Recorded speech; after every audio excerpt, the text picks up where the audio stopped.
A homeless woman accidentally enters the wrong house, believing it to be a shelter, where she met a lonely millionaire who changed her life forever. The wind howled like a beast as icy rain lashed the streets of Alderwick. The night was merciless, and so was fate, or so thought Elena Maris, a 31-year-old woman with tangled auburn hair, olive-toned skin dulled by hardship, and a patched canvas coat drenched to the bone. She had been on the streets for months after a string of misfortunes left her homeless. As the storm intensified, she spotted a grand brick house with a wide porch and soft light glowing through its tall windows. A sign at the corner had been ripped away by the wind, and in her exhausted state Elena mistook it for a community shelter. With trembling hands she pushed open the heavy door, unlocked, and stepped inside. The warmth hit her like a lullaby, but her relief was short-lived. A tall man in his early 40s, sharp-featured with silver-streaked black hair, piercing gray eyes, and a worn cashmere sweater, stormed into the foyer. "Who the hell are you?" he demanded. "I thought this was the shelter," Elena whispered, voice cracked from cold and fear. It wasn't, and he wasn't about to let her stay. Elena stood frozen, the warmth of the house clashing violently with the icy dread curling inside her.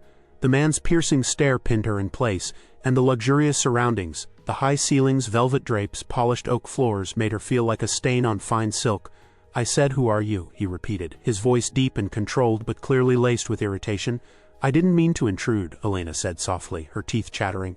"I thought this was the shelter, the storm. I just needed a place to be safe." The man, whose name was Dorian Vale, clenched his jaw. A 43-year-old former architect turned recluse, Dorian had sealed himself away in this grand home after the tragic loss of his wife 5 years ago. Since then, he trusted no one and welcomed even fewer. This house was his fortress. "This isn't a shelter," he said, moving toward the door. "You need to leave. Now." Elena stepped back, rain dripping from her clothes onto the pristine hardwood. "Please, just until the storm lets up," her voice cracked with desperation. Her eyes, wide and dark, weren't asking for charity, only a brief reprieve from the merciless night. Dorian hesitated. He saw something in her, something he wasn't ready to acknowledge. But instead of dragging her out, he pointed toward the hallway. "Stay by the fire. 1 hour, then you leave." Elena nodded, grateful but wary. As she stepped toward the warmth, she didn't know that this reluctant act of kindness would be the first crack in both their carefully guarded walls. Elena settled by the fire, every inch of her shivering form soaking in the heat like it was sunlight after a long winter.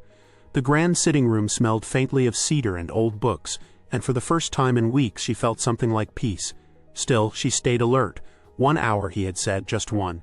Dorian watched her from the doorway, arms folded tightly across his chest. He told himself he was just being cautious. The last thing he needed was someone disrupting the order of his self-imposed exile. But despite himself, he noted her hands, small, calloused, clenched tightly in her lap, as if she were trying not to let the warmth soften her too much.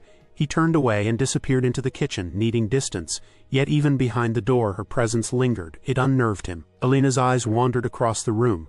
It wasn't just wealthy, it was untouched. Furniture sat where it had likely rested for years. A grand piano in the corner was covered in dust. Family photos lined the mantel, the faces faded but still proud. A woman's smile appeared in several of them. Elena wondered if that was why he kept to himself. Grief had a way of locking people away. An hour passed, then two. When Dorian returned, he didn't ask her to leave. Not yet. Something had shifted, quiet and invisible, but real. He set a cup of tea on the table beside her. "You're still soaked," he said gruffly. "There's a guest bathroom. Use it. Towels are in the cabinet." Elena looked up, startled. Gratitude flickered behind her tired eyes. Maybe, just maybe, she'd be allowed to stay a little longer. Elena stood under the steaming water of the guest bathroom shower, her body slowly unclenching from weeks of tension. The hot water scalded at first, but she welcomed it, like it could wash away more than just the grime from her skin. She hadn't felt truly clean in months. Her mind raced, not with plans or dreams, but with sheer disbelief at where she was. She knew she couldn't stay, but for now the walls around her weren't cardboard and wind. They were solid, safe. Wrapped in a plush towel she found in the cabinet, she stepped out to find a set of folded clothes on the counter, a plain sweater, a pair of joggers, and socks. Too big, clearly a man's, but dry. The gesture stunned her. She hadn't expected kindness from the cold-eyed stranger. Downstairs, Dorian sat in the library, pretending to read, but his eyes remained on the door, his thoughts circling like hawks. He should have made her leave. What was she still doing here? But the truth was, her presence had stirred something in the quietness. Something he hadn't felt since before the accident that shattered his life. When Elena returned to the living room, looking cleaner but still cautious, Dorian glanced up briefly. She nodded, uncertain whether to speak. "You can sleep on the couch," he muttered, not meeting her gaze. "Just for tonight." Elena exhaled slowly, her body sagging with relief. She whispered, "Thank you," and curled up beneath the thick throw blanket. That night, neither of them slept easily. The house was too quiet, but for the first time in years it didn't feel empty. Morning filtered in through sheer curtains, casting a pale gold glow across the room. Elena stirred from the couch, the plush throw tangled around her legs. She blinked, momentarily disoriented. The warmth, the stillness, it felt like waking from a dream. She sat up slowly, cautious not to disturb the delicate balance that had allowed her to stay the night. In the kitchen, Dorian was already up. He moved mechanically, preparing coffee like he did every morning for no one but himself. But today there were 2 mugs. He cursed under his breath as he realized what he was doing. This was not supposed to become routine. Elena padded in, barefoot, hesitating at the doorway. Her eyes met his.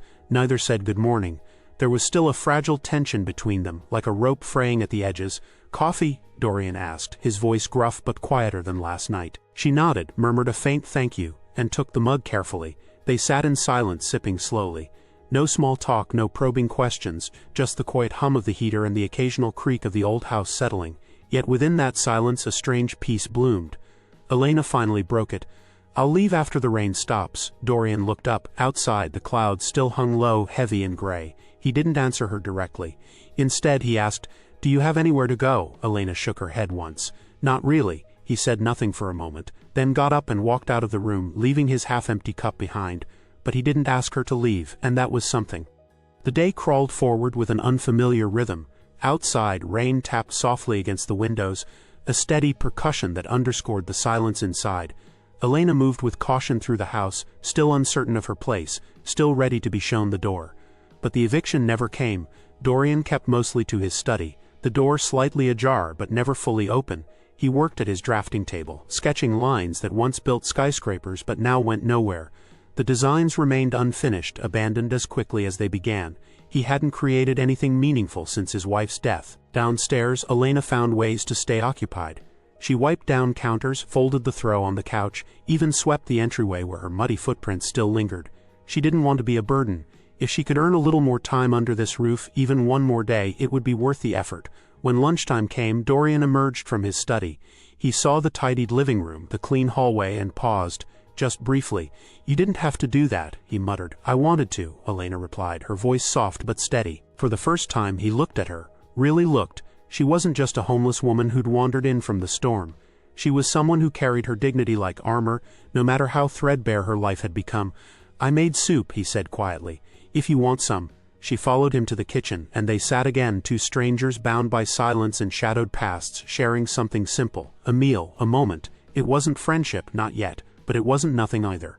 After the soup, Dorian returned to his study, but something had shifted. Elena lingered by the fireplace, cradling a second cup of tea he'd quietly offered. She couldn't remember the last time someone had shown her that kind of gentle consideration. It felt foreign, unearned. Later that evening, she wandered the hallway cautiously, drawn by a door that stood slightly open. She peeked inside. A music room. Dust covered the keys of an upright piano, and several framed photographs leaned against the walls, half forgotten. One caught her attention. A woman, elegant and laughing, arms wrapped around a younger Dorian. The resemblance was too strong to ignore. She stepped back just as Dorian appeared behind her. His expression froze when he saw where she was. "Don't go in there," he said, voice low but firm. "I'm sorry, I didn't mean—" "It's fine," he interrupted, though the tension in his jaw said otherwise. "Just, that room's not for visitors." Elena nodded and turned away, her thoughts heavy. She didn't know the details, but she now understood the look in Dorian's eyes. He wasn't just lonely, he was grieving, and maybe behind the locked doors and guarded silences he was as lost as she'd once felt. In the grand hallway stood an ornate grandfather clock, elegant but still. Its silence was jarring in a house so steeped in memory. Elena passed it every day, always glancing at its motionless hands. One afternoon she finally asked, "Does it work?" Dorian, seated nearby with a glass of untouched wine, didn't look up. "Hasn't in years. May I try to fix it?" His gaze lifted, sharp and cautious. "Why? Because I've fixed worse," she replied simply. Something about her tone made him pause. He nodded. "If you want." Elena knelt beside the base of the clock the next morning. Hours passed as she tinkered with its inner workings. Her hands, though rough from the streets, were surprisingly skilled. Dorian watched from afar, a silent observer. At sunset, a soft chime rang through the house. Both of them turned toward the sound. The hands on the clock moved, slowly, steadily. "You fixed it," he murmured. Elena smiled. Sometimes things just need attention, and though he said nothing more, Dorian felt something he hadn't in years. A ticking clock, a small hope, a sign that perhaps not everything broken had to stay that way. Days turned into a quiet routine. Elena didn't ask to stay, and Dorian never asked her to leave. Their coexistence was delicate, like walking a tightrope. But slowly that rope widened into a bridge. They began having meals together more regularly. The silences between them felt less tense, more comfortable. Dorian found himself asking about her past, not everything, just glimpses. She told him about her work as a library assistant before losing her job, her apartment, and eventually everything else. She never mentioned the nights she'd spent in alleyways or the panic of going hungry. But Dorian could see it in her eyes, the resilience, the weight of survival. In return, he offered pieces of his own past. He spoke briefly of his wife Eleanor, a violinist with laughter that filled every room. She'd died in a car crash 5 years ago. After that he stopped living, retreating into his house, his grief, his silence. "I thought I'd buried the world with her," he confessed one evening. "You didn't," Elena said gently. "You just closed the door." He looked at her then, really looked, and for the first time he wondered what it might mean to open that door again. One morning Dorian found Elena asleep on the couch again, her knees pulled to her chest beneath the throw blanket. He stood quietly, conflicted. She'd never once asked for more than what he'd given. But he realized with a pang of guilt that maybe she should have. Later that afternoon he cleared out the guest room. That evening, as she was helping him put away dinner plates, he spoke without looking at her. "The upstairs room on the right, it's yours, if you want it." Elena's hand froze over a dish. "You don't have to, I know," he said softly. "But I want to." She followed him upstairs later, pushing open the door slowly. The room smelled faintly of cedar and linen. The bed was neatly made, the curtains open to let in the light. It wasn't much, but it was hers. She turned around to thank him, but Dorian had already gone. That night, Elena lay in the bed for hours, staring at the ceiling.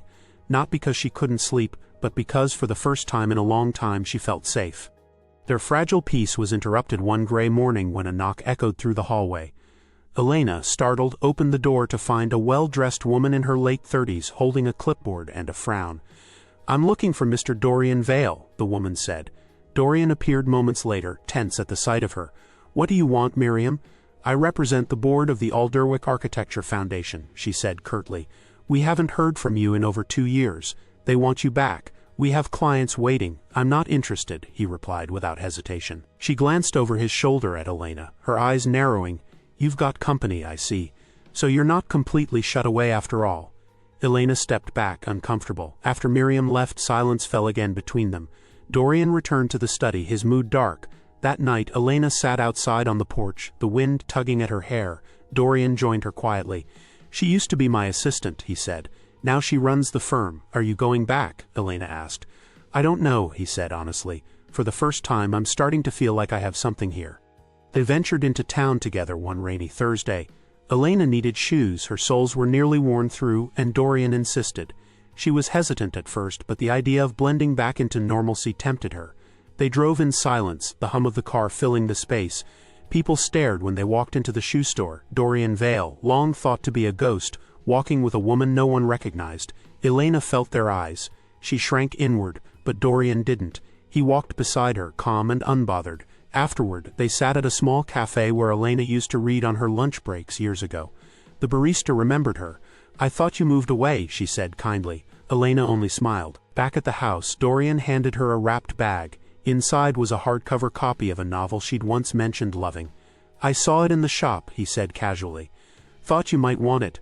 Elena held it for a long time before whispering, "Thank you." It wasn't just a book, it was proof that someone had listened. Elena walked into the town library the following week, nervous but determined. With Dorian's quiet encouragement, she decided to try again, to step back into the world she'd lost. The librarian remembered her. "Elena Maris," I thought. "Well, never mind, you were always one of our best." The job was part-time, modest pay, but stable, and it gave her purpose. Each evening she returned home to the quiet house on the hill, where Dorian waited with dinner or a new story to share. They talked more now about books, about life, about what it meant to begin again. Neither said aloud what was growing between them, but it was there, in the glances, in the silences, in the feeling that neither wanted the other to leave. Weeks passed, and the rhythm of their new lives settled into something steady, almost domestic. Dorian had returned to sketching, at first just doodles, then blueprints. Elena noticed the change. "You've started designing again," she said one night as she passed his open study door. "I guess I have," he replied. "Didn't think I ever would." She entered the room and stood beside the large drafting table. The sketch was of a small building, modest, clean-lined, with a wide, welcoming entrance. "It's a shelter," he admitted. "Or it could be," Elena's breath caught. "For people like me," she whispered. "For people like us," he corrected gently. They didn't need to say it, but they both understood. Broken things could be restored, just like the clock, just like them. Of course, not everyone in town was ready to accept the new reality. Rumors circulated quickly. The recluse is back, and with a homeless woman in his house. Some were cruel, others were merely curious. When Elena overheard two women whispering outside the library, it stung more than she expected. She's probably just using him. She always looked like trouble, but when Dorian arrived to pick her up later that day, she held her head high and smiled. He noticed the strain in her expression. "They don't matter," he said. "People will always talk, but they don't know you." "They don't know you either," she replied. It was the first time they defended each other out loud. That night by the fireplace, Dorian finally asked the question that had long hovered between them. "Elena, if you could leave now, go back to your old life, would you?" She didn't answer immediately. She stared at the flames, eyes distant. "I don't think that life exists anymore," she said finally. "But even if it did, I wouldn't want it, not if it meant losing what I've found here." He nodded slowly. His hands trembled just slightly as he reached for hers. "I don't want you to leave," he said. And just like that, the wall between them disappeared, not with fanfare, just a simple truth spoken in the glow of firelight. Elena began opening other rooms in the house, the ones long untouched, the music room, the sunroom, the workshop. Together they dusted off the past. They uncovered Eleanor's old violin, which Elena carefully placed back in its case. They opened windows that hadn't been touched in years. The house, once a mausoleum of memories, began to feel alive. Neighbors noticed. Children came to visit with cookies. Elderly couples brought plants for the porch. The town that had once gossiped began to quietly welcome them back. Dorian even hosted a dinner, a small one, for the library staff. Elena smiled more that night than she had in years. "You're glowing," he whispered. She looked at him. "So are you." Dorian took Elena to an empty plot on the edge of town. The old bus depot had long been forgotten. He unfolded a design. "This is where it'll go," he said. "The shelter, for people who need a second chance." Elena blinked, overwhelmed. "You're really doing it." "We're really doing it," he corrected. The town council approved the plan weeks later. Construction was set to begin in the spring. Elena was named co-director. She cried when she read the proposal. Dorian simply took her hand. "It started the day you walked through my door," he said. Winter turned to spring. Flowers bloomed outside the once quiet house. Laughter returned to its halls. Elena moved from the guest room into one down the hall. She and Dorian didn't talk about labels, they didn't need to. Their bond was deeper than definition, born of survival, respect, and a strange twist of fate. One evening, Dorian surprised her with a new bookshelf in the study, every volume carefully selected. A note inside one read, "To the woman who brought me back to life." She hugged him tightly. "I didn't do it alone," she said, and she hadn't. They had done it together. On the day the shelter officially opened, the town gathered beneath a broad blue sky. Dorian gave a short speech. Elena stood beside him, tears in her eyes. He spoke not of wealth or prestige, but of compassion. "Sometimes the greatest gift isn't what you give, but what you allow yourself to receive," he said. "This shelter is proof that even when life breaks us, we can rebuild. Together."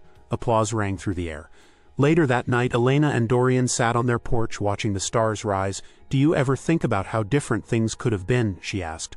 "All the time," he replied, "but I wouldn't change a thing." She leaned against him, content. Because in a world full of storms and shattered dreams, they had found something worth keeping. Not by searching, but by accident, by walking through the wrong door and discovering the right one.